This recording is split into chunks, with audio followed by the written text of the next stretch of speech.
Today's date is November 21st, 2017. My name is Kathleen Rios. I'm here with Andrew Ortiz, and I'm interviewing Adalberto Sanchez. During his service, Mr. Sanchez rose to the rank of sergeant in the United States Army during the Korean War. He was an infantryman. I'm interviewing Mr. Sanchez as a part of the University of Central Florida's Community Veterans History Project. This interview is being conducted at Mr. Sanchez's home in Oviedo, Florida, and Mr. Sanchez has agreed to allow this interview to be recorded. Mr. Sanchez, could you start off by telling me when and where you were born? I was born in Macau, Puerto Rico, on December the 10th, 1931. Did you have any siblings?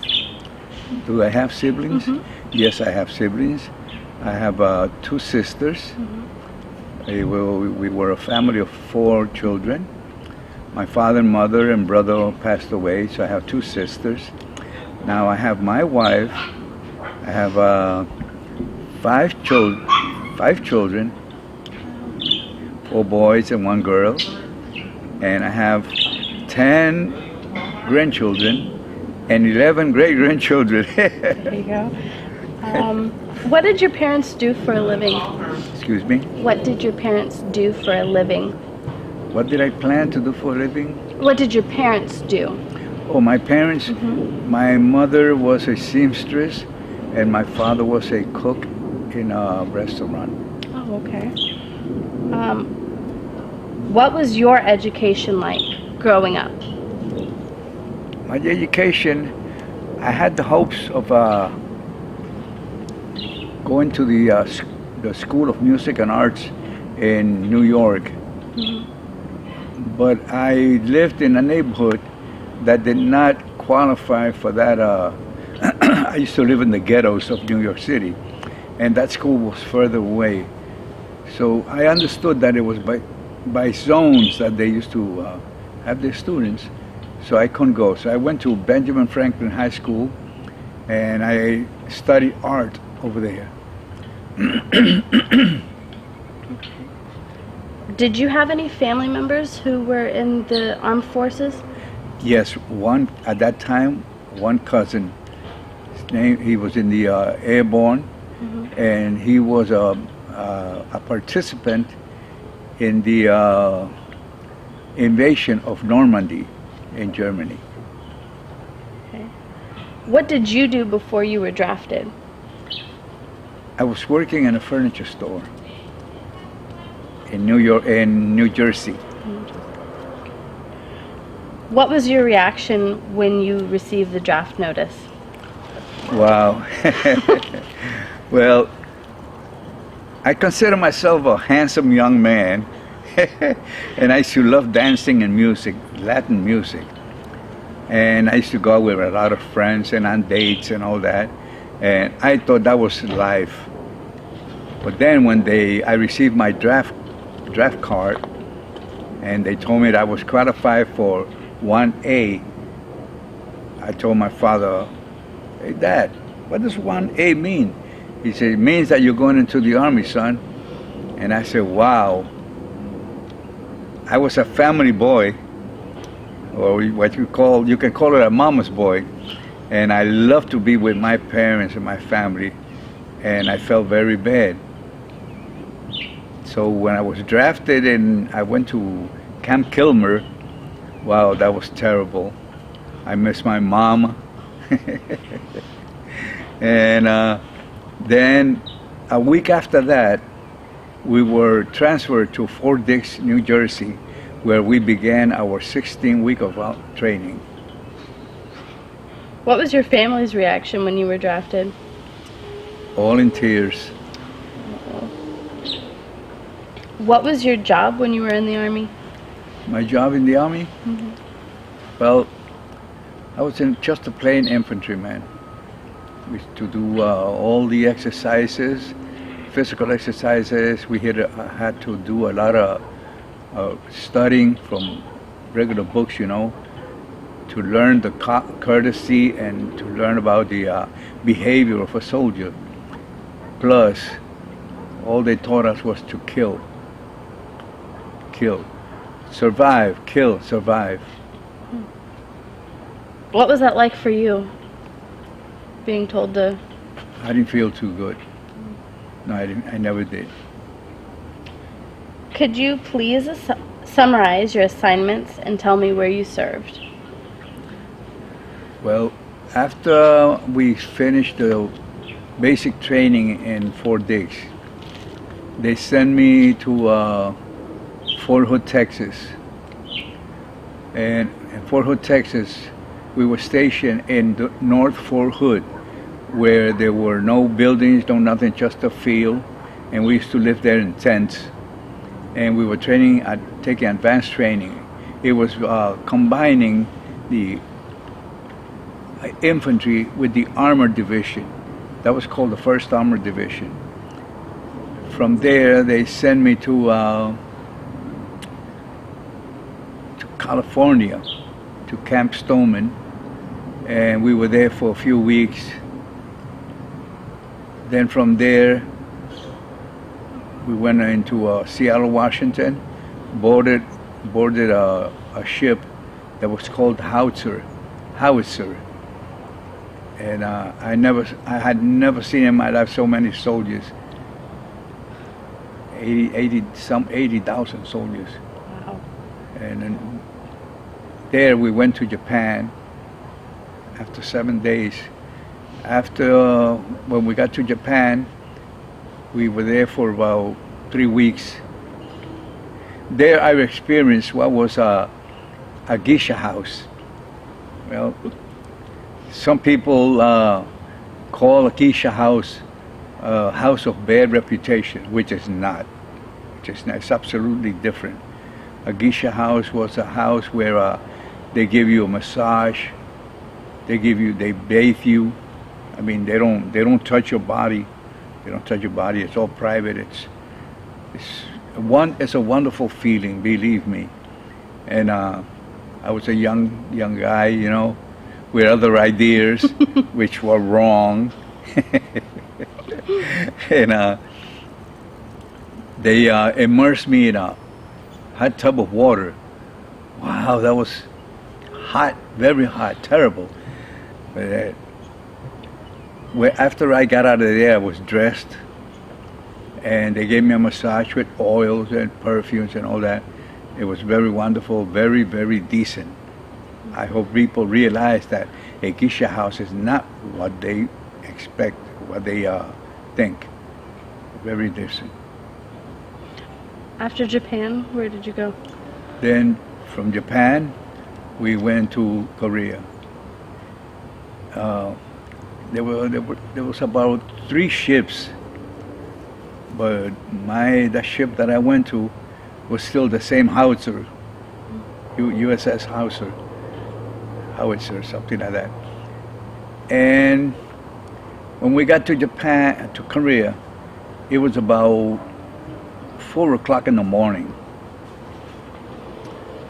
The war in Korea was very hot, very hot. And we landed in at the beach, and the beach was called Chincheon Beach. That's off Busan. Busan was on this side, then the beach was here, and they called that beach Chincheon. From there, we were put on some vehicles, trucks, and we were brought to the front lines. In the front lines, we were there distributing to different sections, like, you know, and that's where we began to see and fear the enemy.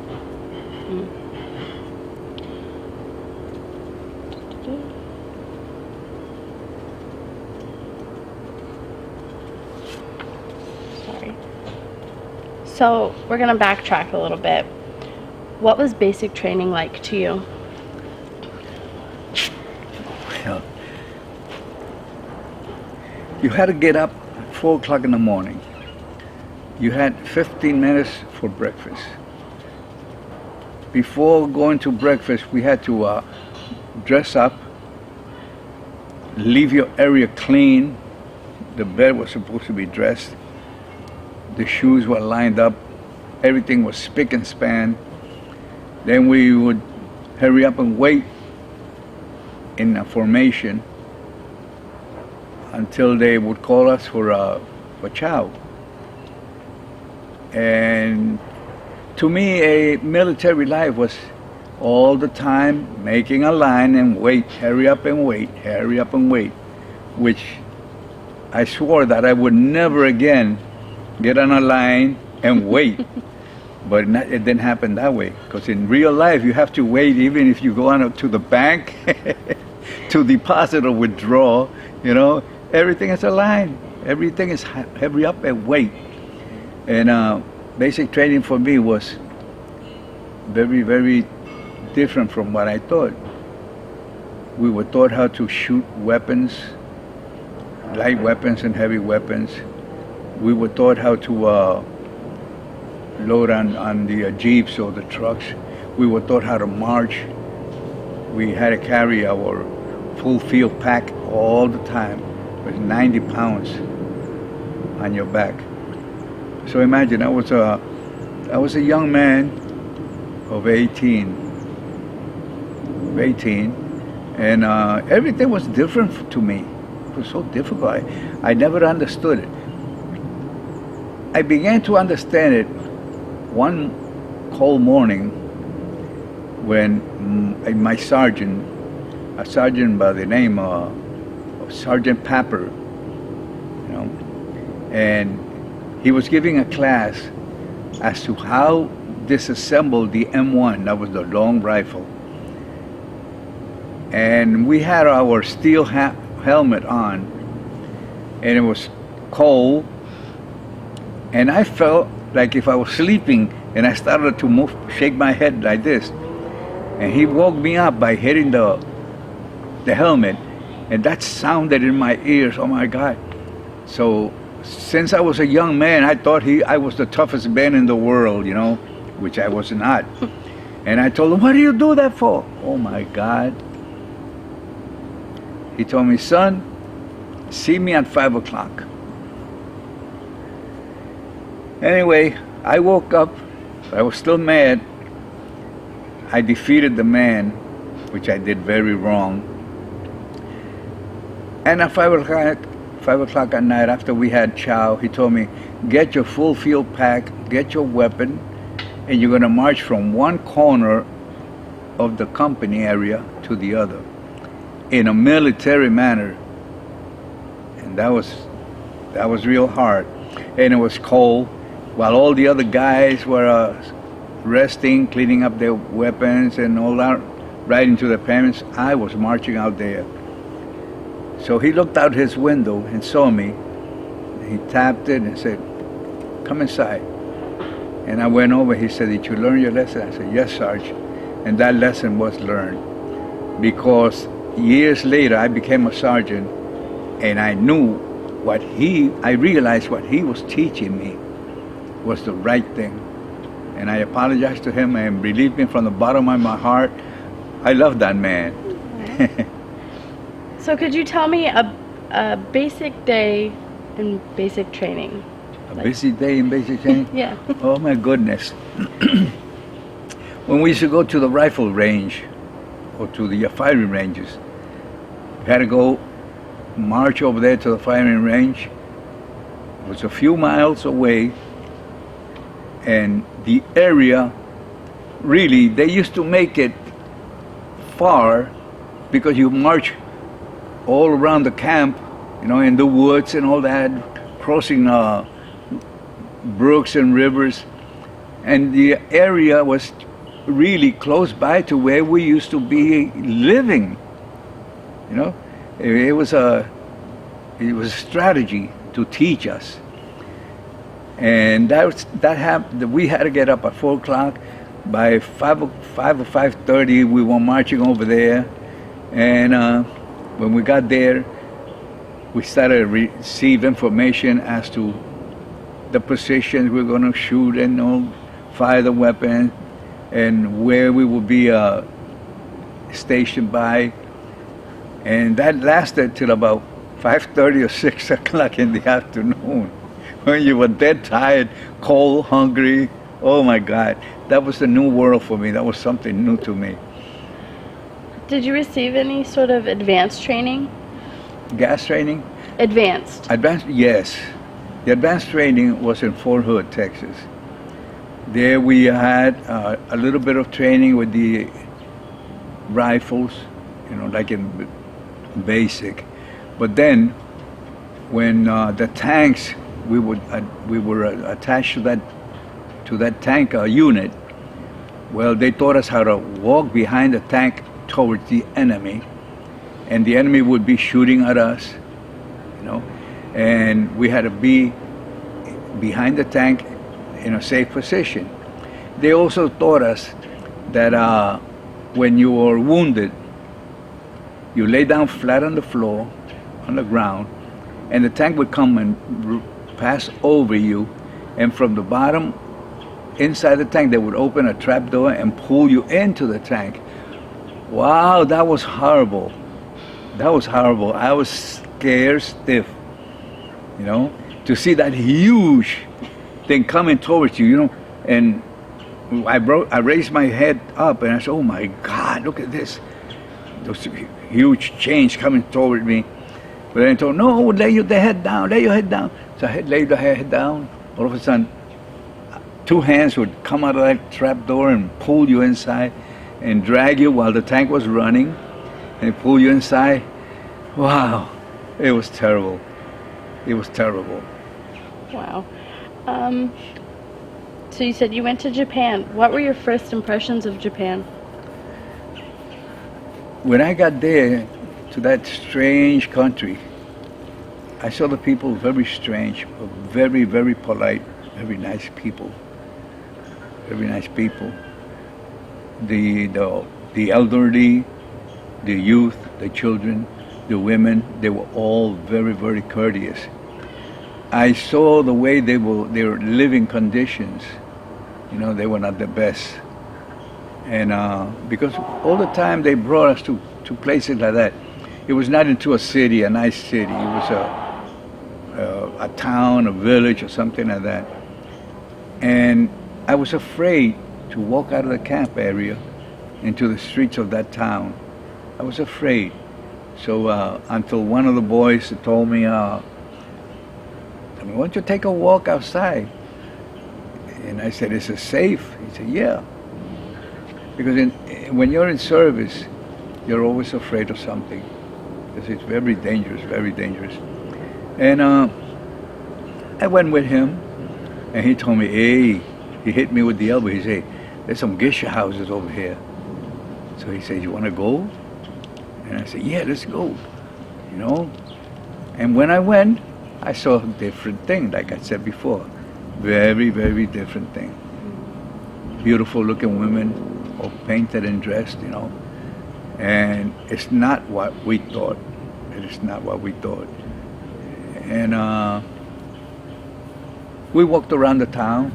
We saw their culture, very, very wonderful culture. We saw their living conditions. Some of them were very poor, very old people. In the villages, you couldn't see young people, teenagers, like you see only children and old people. Where are the young people? We don't know. We never saw them. And perhaps they were working on some other place, or they were looking for a better life. That's all I saw there.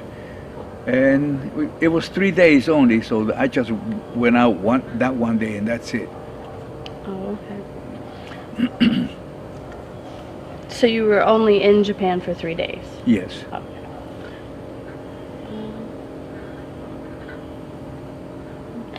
Okay, so from Japan you went to Korea. Yes.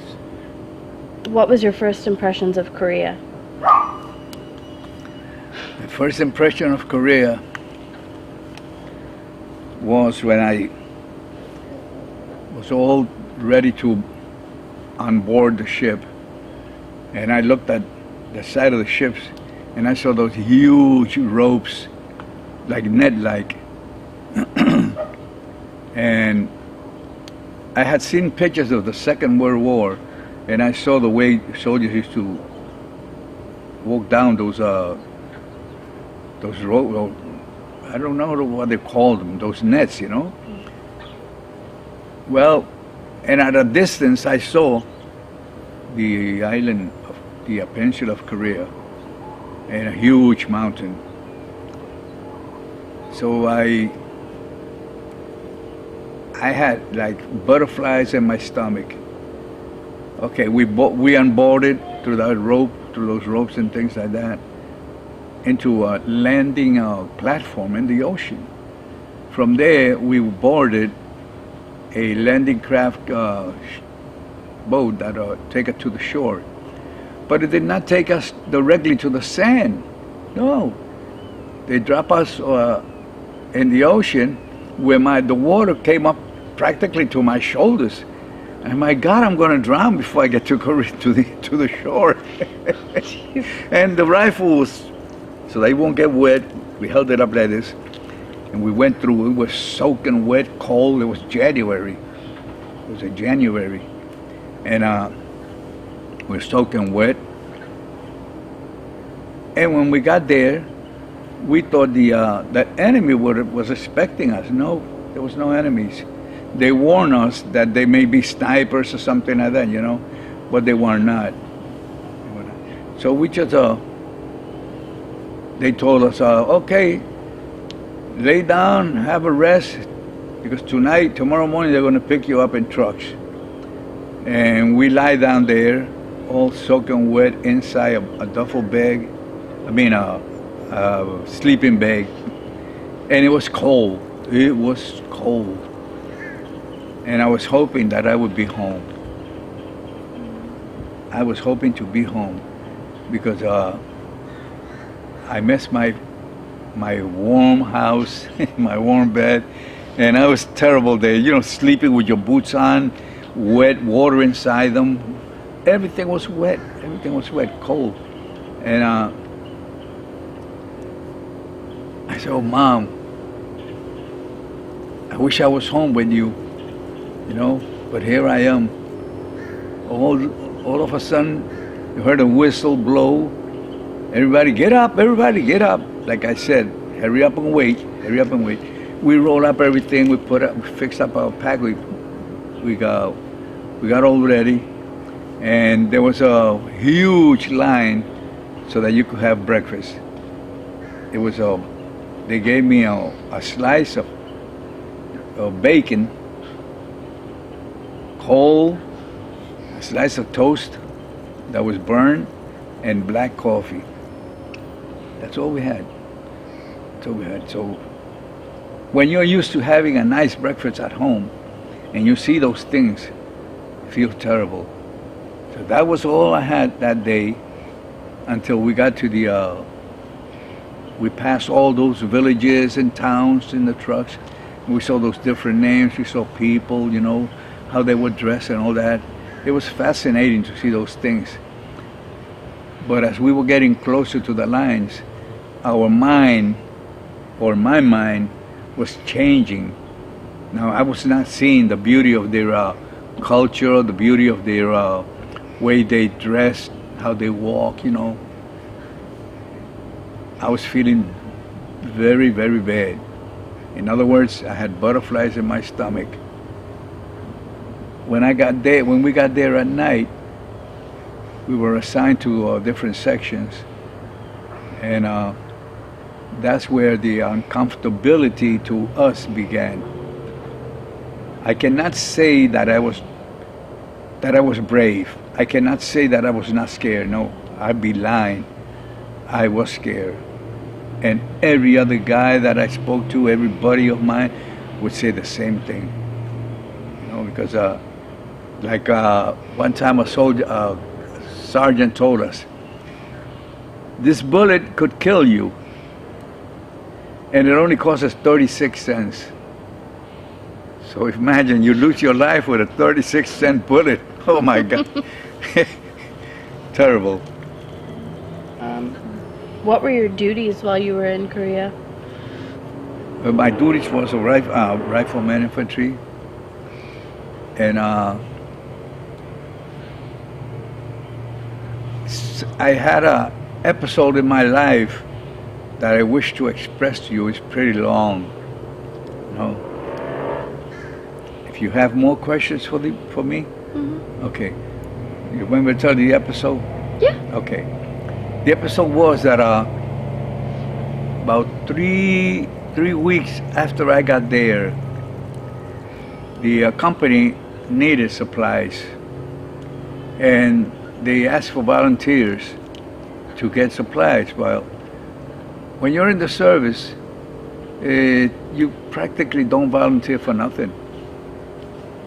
But you are chosen to be a volunteer. You, and you, and you. You're going to go to pick up some supplies. I was one of them there. There were 4 trucks, and there was a driver for each truck and a shotgun, a guard that would be him. And in the back of the truck, we would be 4 men. Those 4 men were to go and pick up supplies, load the trucks, and bring them back. Okay. So I was one of the chosen ones, and I was in the back of the truck. We went to the city of Seoul. I understood that they told me it was 75 miles away. So we loaded one morning on the trucks, and when we got to the city of Seoul, it was already late. It was 7 o'clock at night. Now, in the city of Seoul was a curfew. You could not be in the streets because they could shoot you. Anybody could shoot you. So when we got to Seoul, the supply sergeant at the depot said, "Well, boys, look, find yourself a place to sleep and come back in the morning and we'll load the trucks. We'll have the truck loaded." So they threw us out of the encampment, the warehouse, and everybody was bewildered. Where we go? You got a curfew. Where we going to go? So I was walking by a street.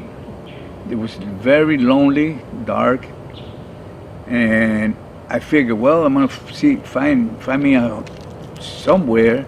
Everything was torn down. The city was destroyed. Misery.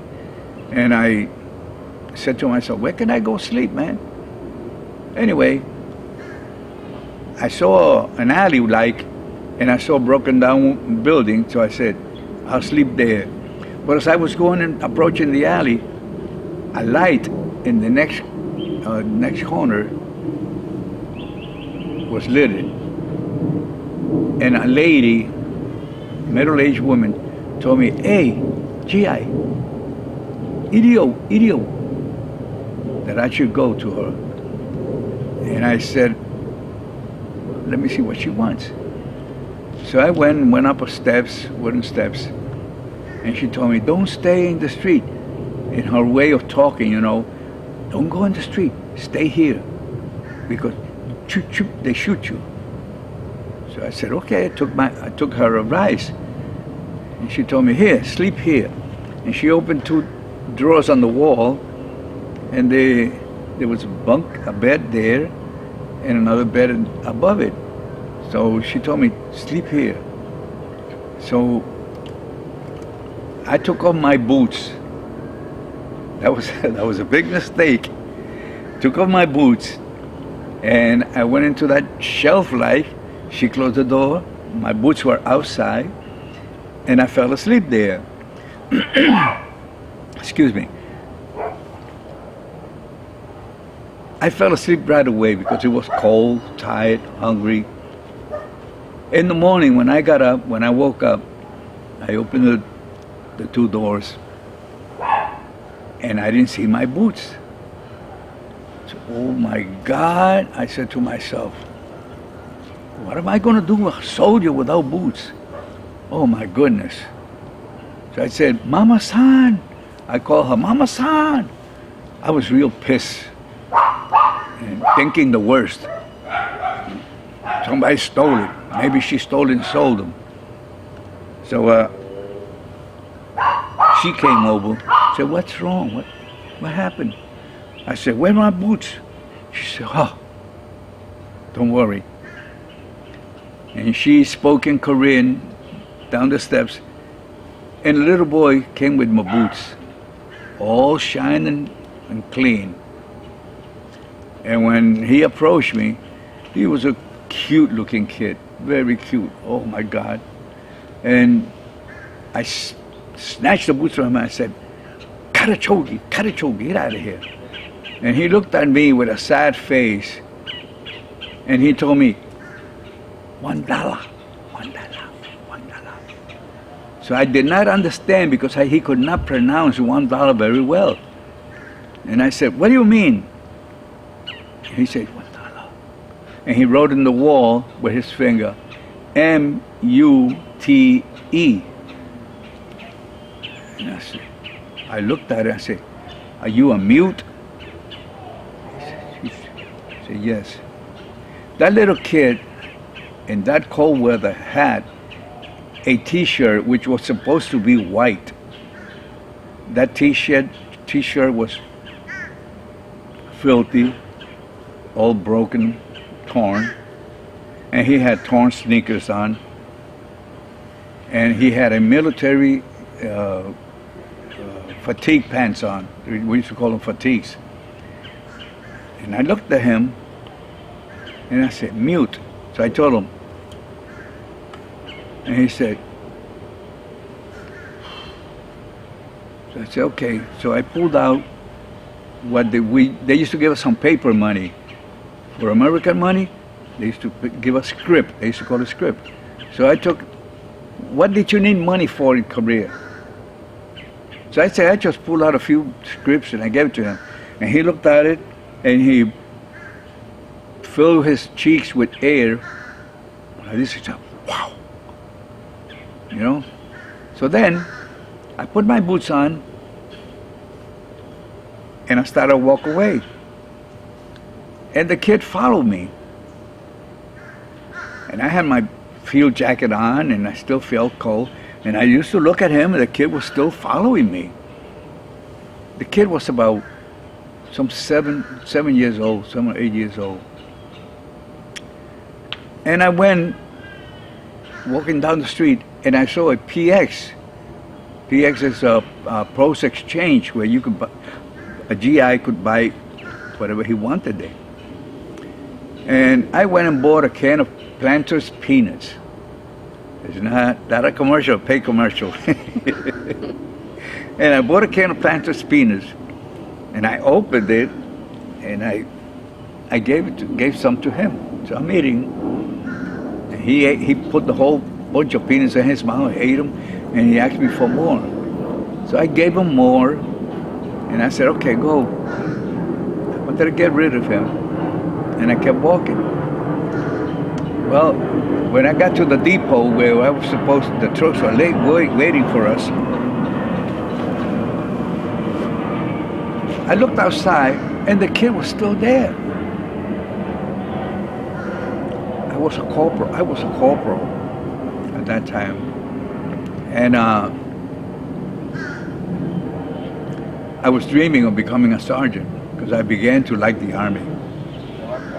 So when I saw the kid outside and it was getting dark, I said, my goodness, this kid followed me all this time with only a handful of peanuts, you know? So I asked one of the guys, what can I do with him? So one of the guys, kidding around, he said, take him with you. So I thought that it was illegal for me to take that kid with me. So I told the kid, come here. We people, not the Spanish people only, all kinds of people, when we speak, we always speak with our hands also. Like for instance, oh my God, I got a headache. Oh, I got fever, you know. Oh, am I hungry? You know, so we speak with our hands. And that's the way I used to communicate with this kid, you know. And I began to feel, what do you call, not love. I began to feel, I had some feeling for that kid, you know? And I said, what can I do with this kid? I can't get rid of him. So he was telling me something in his way that I did not understand. Anyway, one of the guys again told me, I think he wants to go with you. So what happened? I got in touch with the guys there and I said, look, how can I take him with me that nobody notices it? So he said, let's put him in the truck behind the boxes. So we made an opening between the boxes and we hid him in there. And we hid him in there, put boxes all around him. When the truck started to roll back to the front lines, it was cold. The wind was blowing. It was very, very cold. And I took off my jacket and I gave it to him. And he put that jacket on and felt good. But I was feeling the cold weather out there because that wind was hitting me. Anyway, after long, long hours, we got to the base. When we got to the base, I said to myself, what am I going to do with this kid? I was living in a bunker. What am I going to do with this kid?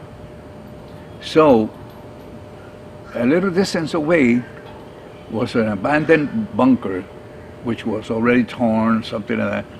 And I told him, okay, look, you stay there. I got some of my clothing, and I put it on him, and you stay there, okay? Really, I did not know what I was doing. I just felt,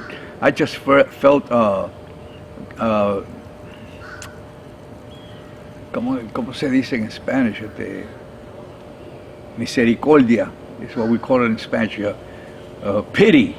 I felt pity for this kid, which I did not know, not even his name or anything about it. So I put him in the bunker there, and I remember I gave him an orange and a Hershey bar. So he took it and ate it right away. And I went into my bunker, was waiting there. The next morning, we had to go and unload the trucks. So when I was unloading the trucks, one of the fellows came over and said, hey, we're fighting, the enemy that we're fighting, they're small people, they're very small. I said, what do you mean they're small? Yeah, they captured one, they got him in the orderly room. The orderly room was a big tent. There were 2 lieutenants there. One of them was, I'm not going to mention their nationality or nothing because I don't want to discriminate against no one. I'm a Christian. And one of them was an Oriental person. He was a lieutenant. And the other one was a white person, American. He was a lieutenant also. Well, this American lieutenant, he was a big show-off. Oh, he was terrible, this guy. And the Oriental lieutenant was more Pacific-like, So when he said, when the fellow told me, they captured the one, they got him in the orderly room, you should go see, man. So I went over there, and when I got there, I got the surprise of my life. They had the kid tied to a chair, and they were slapping the hell out of him, the white lieutenant.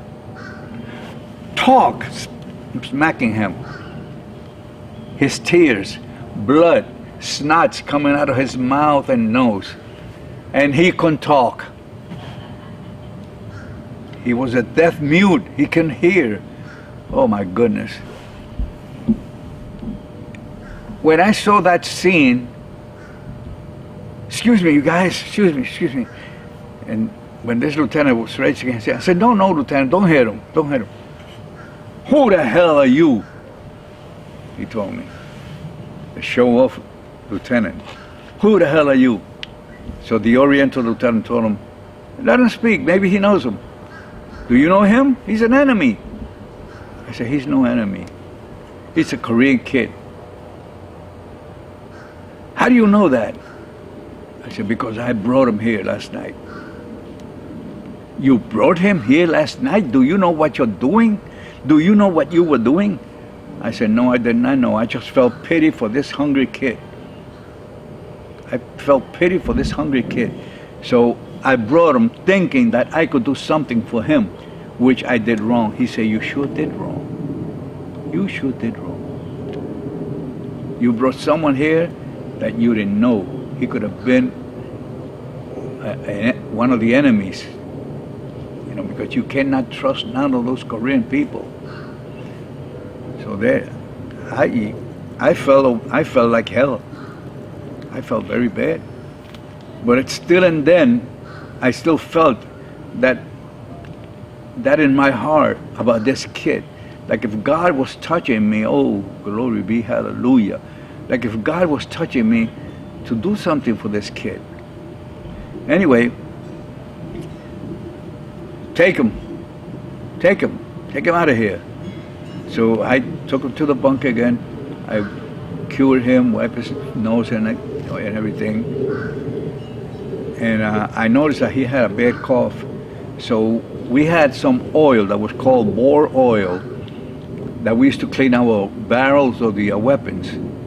So I took that oil and rubbed it on his chest, which was very nasty. But all that cough went away after 2 or 3 days. Now, the guys in the unit were all cooperating with me.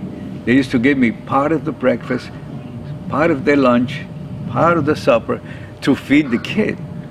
And it was good. Anyway, as I was coming out of the tent with the kid, this man, tall, slim fellow, called me up. He said, hey, come here. Could you give me the story of this kid? I said, what do you mean? He said, my name is John Cassidy from the United Press International, a correspondent from the United Press International. I said, wow, this is it. This is it. And he told me, give me that story. So I told him, look, I'll make a deal with you. I'll give you the story if you publish in Korean this story, if you publish it in Spanish or in English in New York City and in Spanish in Puerto Rico. He said, because I'm Puerto Rican. And I would like to let the people of Puerto Rico know what Puerto Ricans are doing out here. He says, it's a deal. He told me it's a deal. Well, there was no money involved in that. There was we compromised by word. And I said, okay. So I gave him the story. I did not know the kid's name because he couldn't speak. Everything is... Anyway, about 2 or 3 weeks later, this kid could not be with me. He had to be out in the field somewhere behind. So he was doing the washing for the guys, you know, shining shoes, and they used to like him. They used to love him. So when one day the mailman comes in with a huge duffel bag of mail, he said, mailman. He said, who's Corporal Sanchez? I said, me. So he said, here. And he had 3 letters in 3 envelopes in his hand. So I reached for the 3 envelopes. He said, no, the sack is yours. I said, what? That sack of mail is yours. I said, who the hell is going to write to me? Oh my God. I said, really, I did not know what I was getting into. Anyway, I read about 2 or 3 letters. People telling me how proud they were from Puerto Rico, from New York, how proud they were. But the mercy of God put one envelope in my hand, and that envelope was from the kid's brother. He was old, hallelujah. He was the kid's brother. He was a soldier in the Rock Army. The Rock Army is the Korean Army, and which they were serving there too, helping us. And that letter, God told me, open it. Open that letter. And I opened the letter. He said, "Dear Mr. Sanchez, dear Mr. Corporal Sanchez," he told it that way. "My name is so-and-so. This kid that you have with you, his name is Ko Dok Chung. He is my lost brother. We gave him up for dead. And thank you for doing what you have done with him. Here's the address. Please bring him back to Seoul, to the city of Seoul." I still remember the address.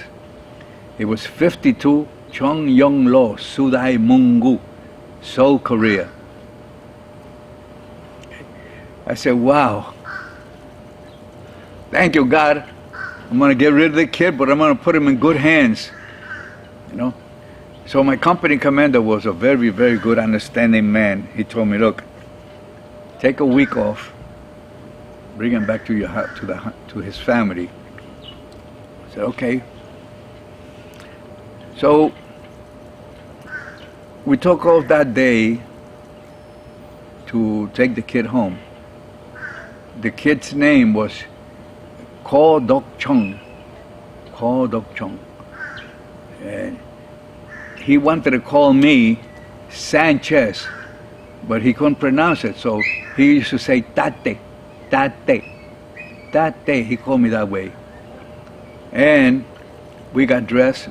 I put military clothing on him, which did not fit me or none of the kids. He used to look ridiculous. He used to look so cute. And I took him, and we started to walk down those roads to Seoul, Korea. From Sosei, the area we were in was called Sosei. I don't know who put that name or why. And we started to walk. After a while, it was pretty hot. It was getting warm. After a while, we were sitting on it was a big rock or something made out of cement, and we sat there. And this kid had the difficulty of hearing and speaking, but he had a very, very good sight. He was very wise. So he looked to the road from where we were walking. He looked back, and he tapped me. He said, he pointed at the road, and then he went like this. And that meant smoke, something, dust. And I looked and I saw dust, because the roads were dirt roads. And I looked and I said, yeah. I said, look, I don't know. I said to myself, I don't know who's coming, but hide. Please hide. And I looked like that, and it was a military car. And I saw two flags out of the front of the car. That meant it was a general.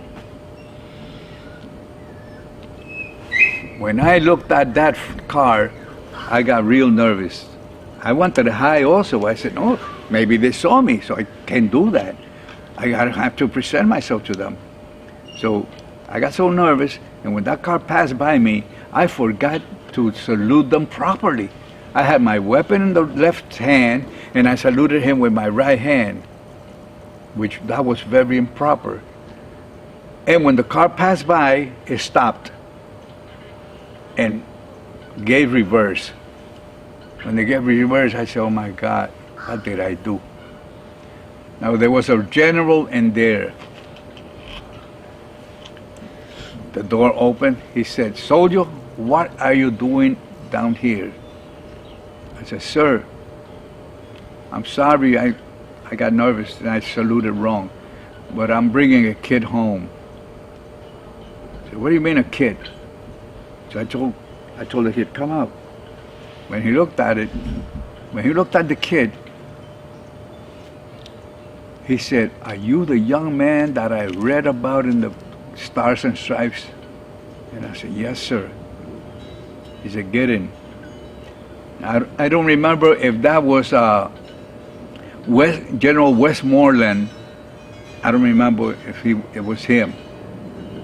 I think it was him, but I don't remember because I was so nervous, and when I didn't even ask for his name. But that must have been him because that was the general that was in charge there, and there was another general also. I don't remember which one. Anyway, he said, get in. So when we got in, the kid looked at the general, and then he looked at me and said, he went like this, he went, means that I was a 5-star general. And I said, wow. Anyway, the general told me, where are you bound for? I said, I'm supposed to go to Seoul, Korea to deliver this kid to his parents. I got the address there. He said, well, how do you expect to go there? I said, walking. I walked there. I got 1 week to get there. He told me, okay, we'll fix that. So he told the driver, take me to my camp and then take him all the way up to Seoul. So all the way up to Seoul, we went into that car, to the kid's house. The driver told me, the driver was a colonel. He told me, do you know the address? I said, yes. 52 Cheongyonglo Sudai Mungu. So I don't know how he understood that he found the address. He got there. When we got there was a huge wall and huge doors. We got off. We didn't see that driver again. We knocked on the door, and a little window opened on that door. And when they opened that door, she looked at me, and then she looked down, and she started to scream and shout, and shut the window and ran. All of a sudden, the doors opened, and a whole bunch of people came out. And they were chattering in Korean. Call. We found you, something like that. And they hugged him, they kissed him, all that. They brought me into the house. The house was very little house. And from there on, I left the kid with them, and I walked off. Now, I had communication with that family, even though when I was in New York City, I had communication with his brothers. That was a very fine family. I found out through one of the brothers that their father was tied to a tree upside down, and then he was shot. That's when the family burst, and the kid ran away, and he lost his, maybe fear, he lost his ability to speak and to hear. Something like that. Anyway, I had communication with his brothers, his sisters. One of the sisters was in a Catholic institute, working there. One of the brothers was studying at the Busan Police Academy for the Korea, and another one was working fellow. That was the last I got. I got the clipping at home from the in Korean and in Spanish, which I told Mr. Grande that I would send a copy to him if it was possible. Okay. Okay, so after that, he came back. I told him, I can't keep you here. You gotta go. And you know what? That spread in the neighborhood over there, in that little neighborhood around the camp, that 9 or 10 other kids were coming all the time looking for food. And we all the GIs there, we gave them food through the gate, through the fence, the fence there, and we gave them food. We used to give them food till I came back to the United States, and I lost track of them. After they wrote to me, in New York City. I lost track of them during the years. Wow. Could you describe a typical day in Korea? Because that was an extreme experience. Yeah. A typical day in Korea. Let's say a Sunday.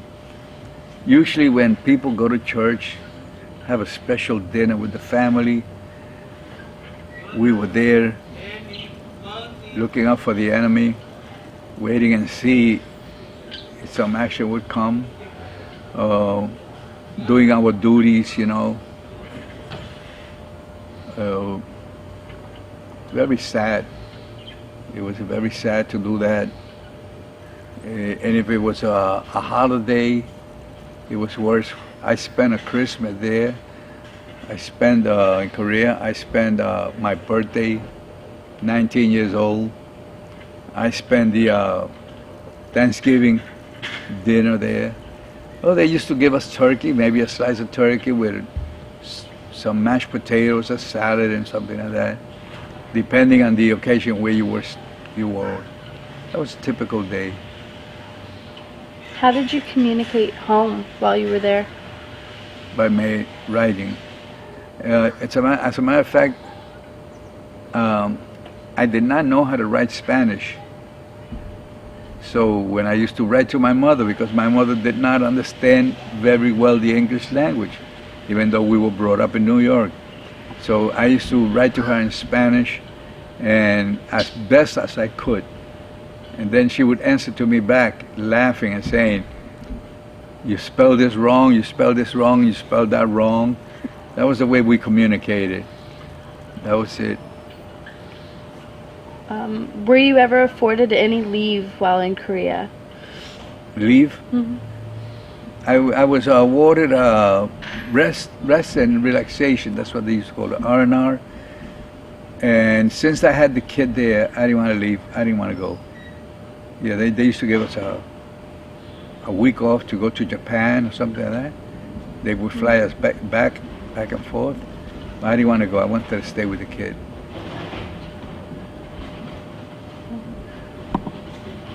You have written in your bio sheet that you were a part of a skirmish. Could you tell me about that? What was that again? On your sheet that you turned in, you had that you were a part of a scrimmage. That part of the skirmish was they needed volunteers to go into a patrol. I was not a volunteer, but they volunteered me. That was about 9 o'clock at night. They said, "You guys are going to go out to what they called it, just observation, to observe the enemy, what they were doing. If you find them or something." We were not supposed to exchange fire, or let them know that we're there, or let them know that we saw them.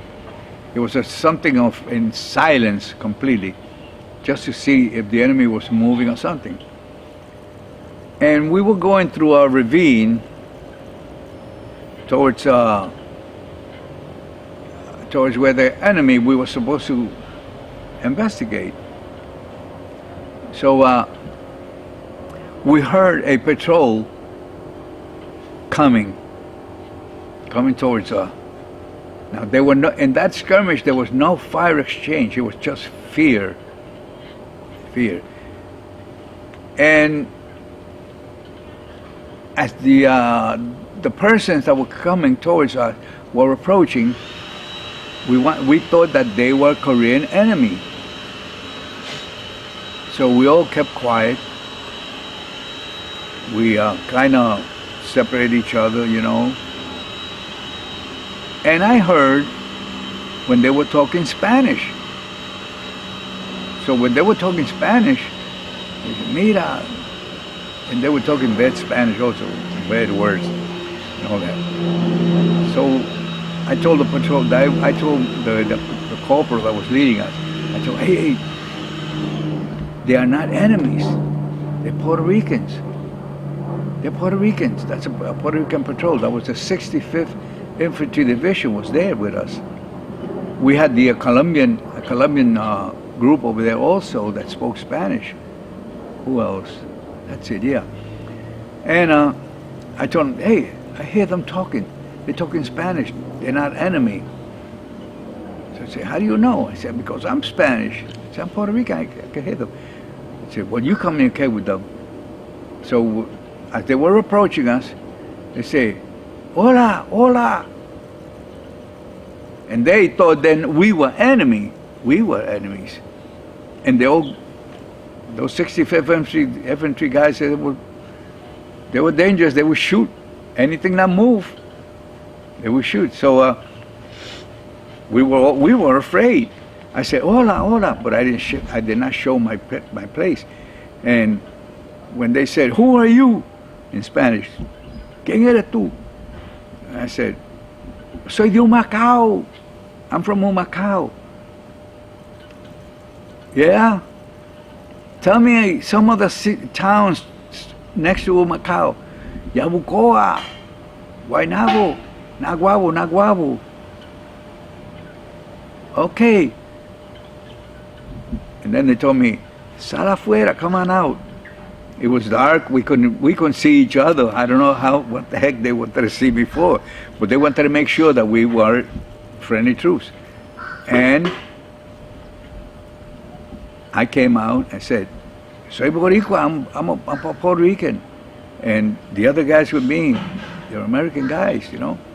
They said, "Okay, where you going now?" He said, "We're going to see if we see the enemy. What's out there?" And they said, "Don't go out there. Turn back. Turn back, because they are coming this way."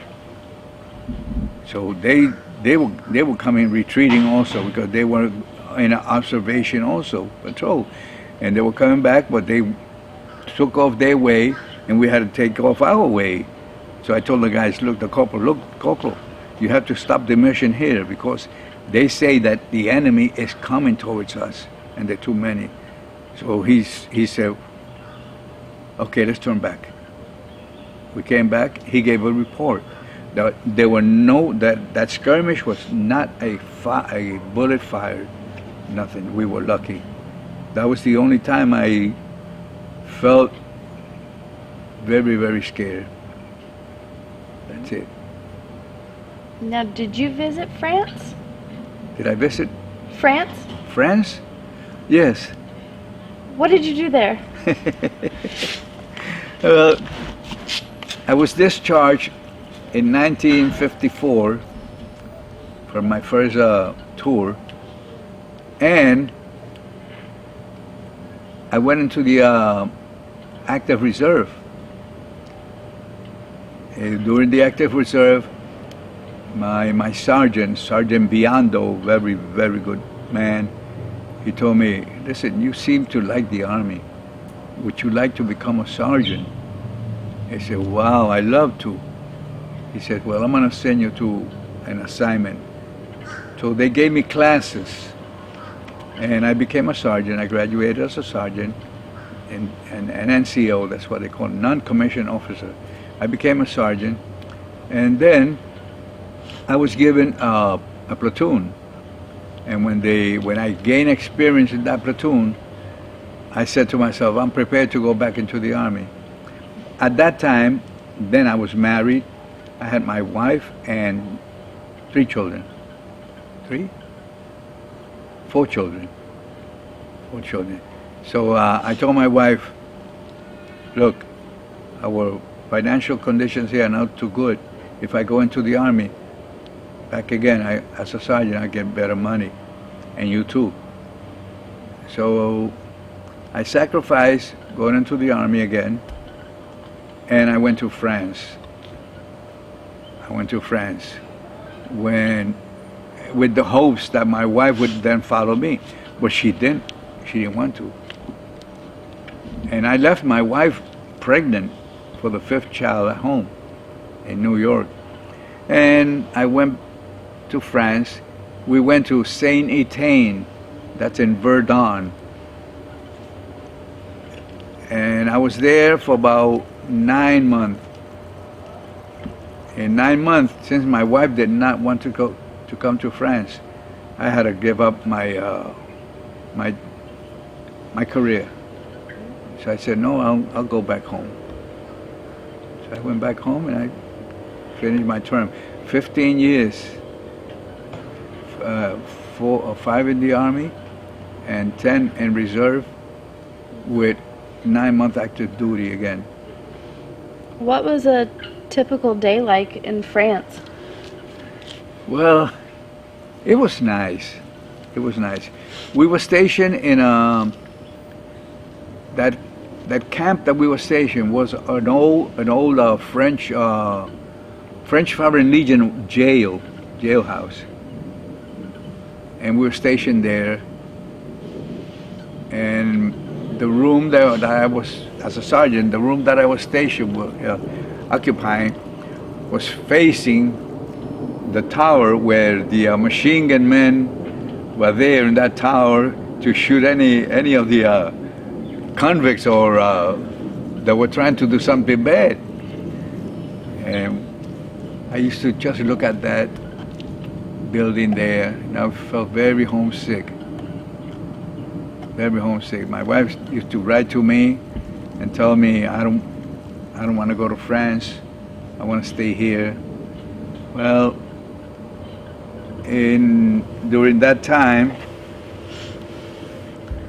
they told me that if I wanted to become a cook, so I said, well, I'll become a cook. And I became a pastry man there, and I used to do some pastries, through the instructions of books, menus, and cookbooks. And it was pretty nice, but it was lonely. It was real lonely. They used to invite me, a friend of mine there by the name of, he was a Syrian, very wonderful person. I admire that person very much. His name was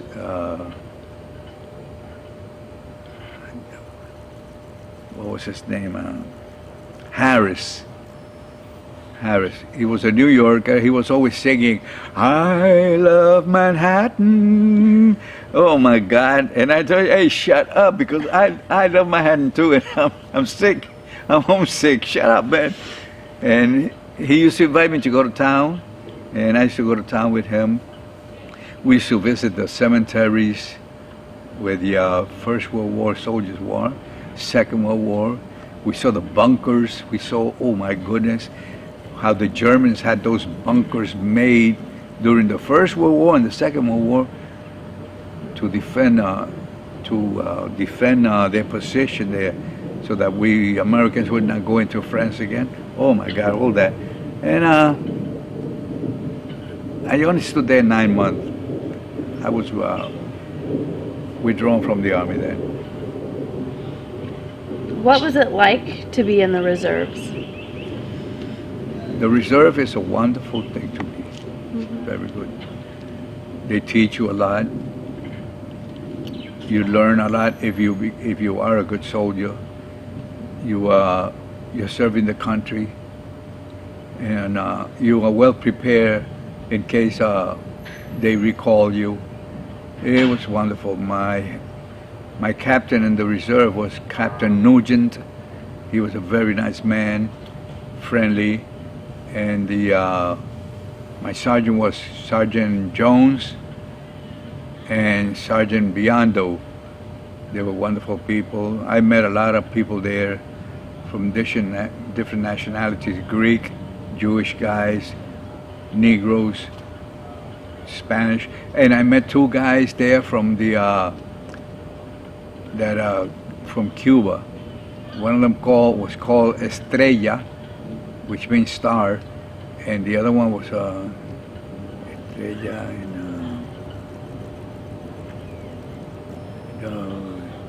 I don't remember the other name. They were very nice guys, and they was American soldiers from Cuba, born in Cuba. Very nice. And you said you decided to leave the reserves because your wife was Yes. due? Yes. So that's when I went to France, and then From France, I came back home, and I found myself with my youngest born son. That was the fifth son of mine. What did you do after leaving the service? After I left the service, I went to school under the GI Bill, and I was taking up criminology in the Apex School of Criminology, Law and Criminology. I was there 2 years, and our financial situation at home was not too good, so I had to stop going to school. What was it like to return to civilian life? When you're so used to wearing a uniform and taking orders and giving orders, you know, it was very hard to face civilian life again. Very hard. When I came from Korea, I was not married, so I went home to my parents. Excuse me. And I started to suffer post-traumatic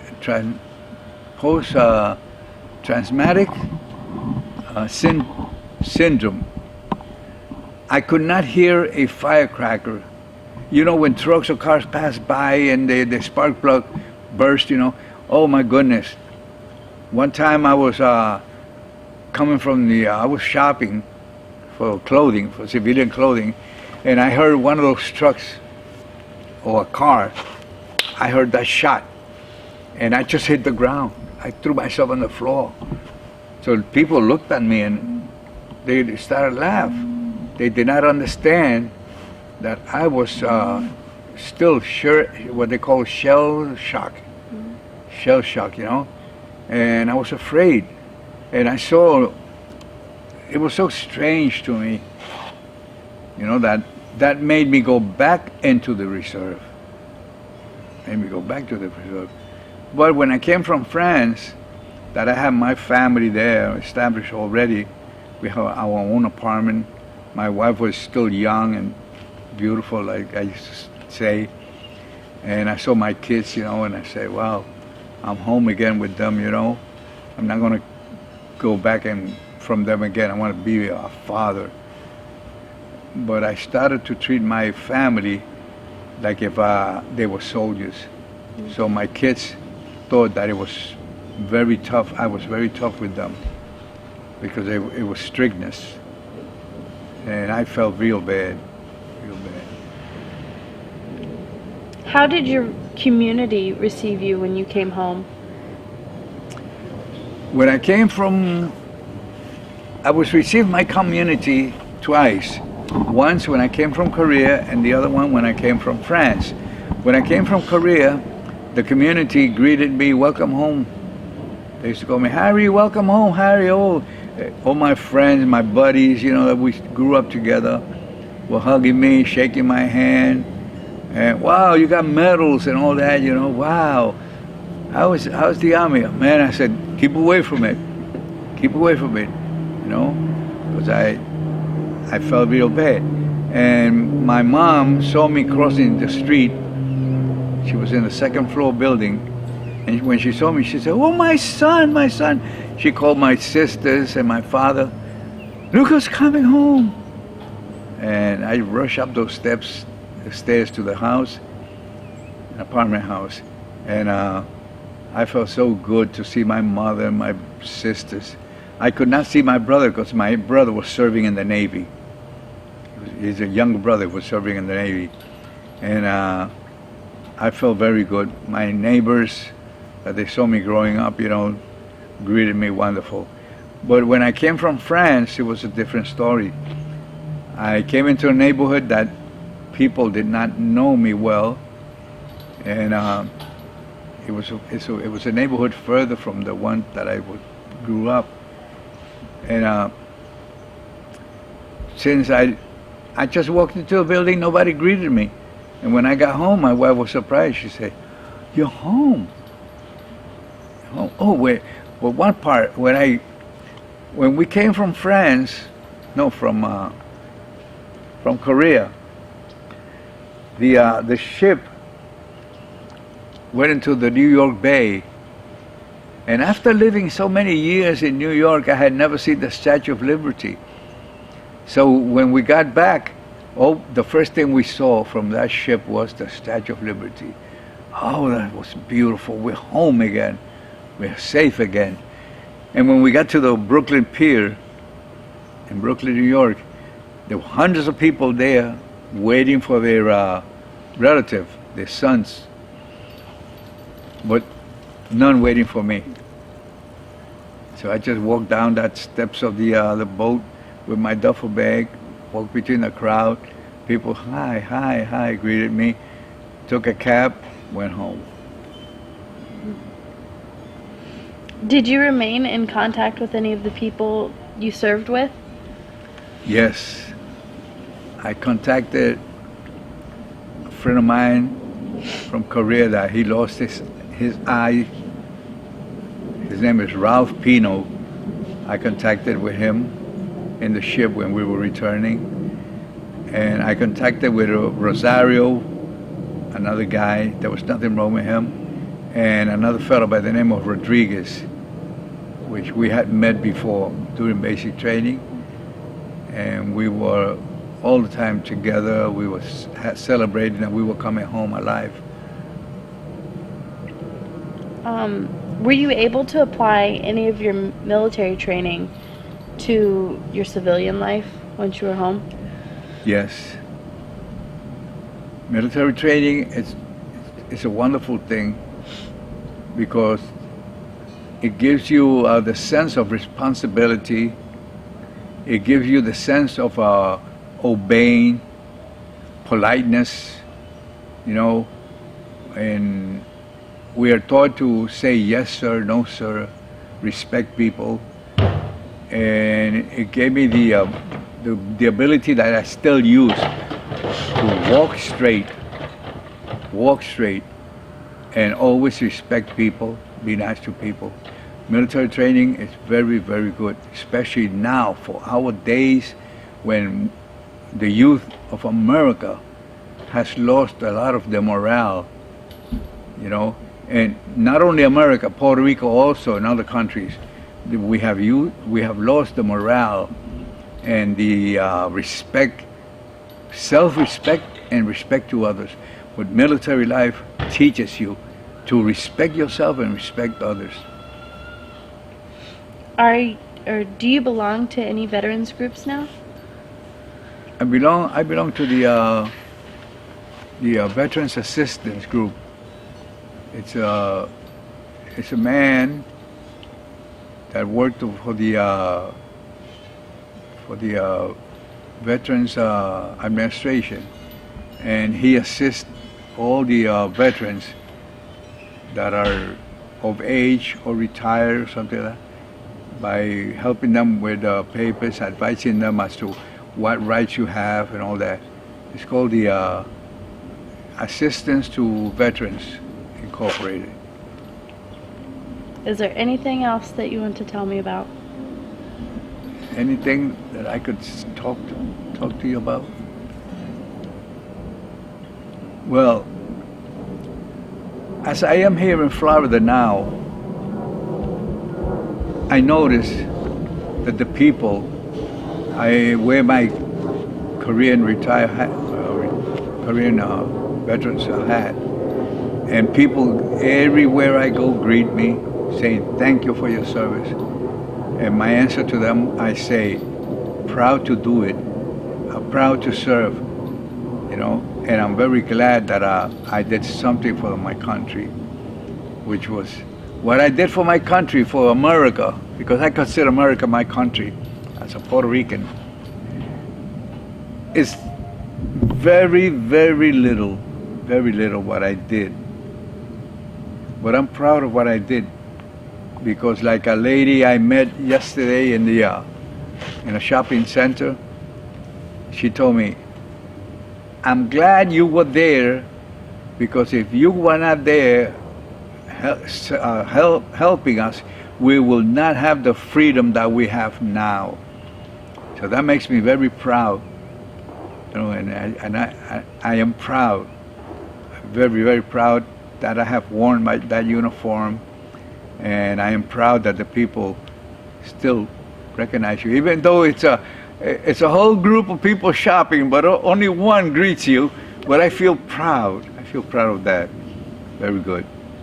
Okay, well, thank you, Mr. Sanchez, for your service and your time with us today. The University of Central Florida's Community Veterans History Project, and I greatly appreciate it.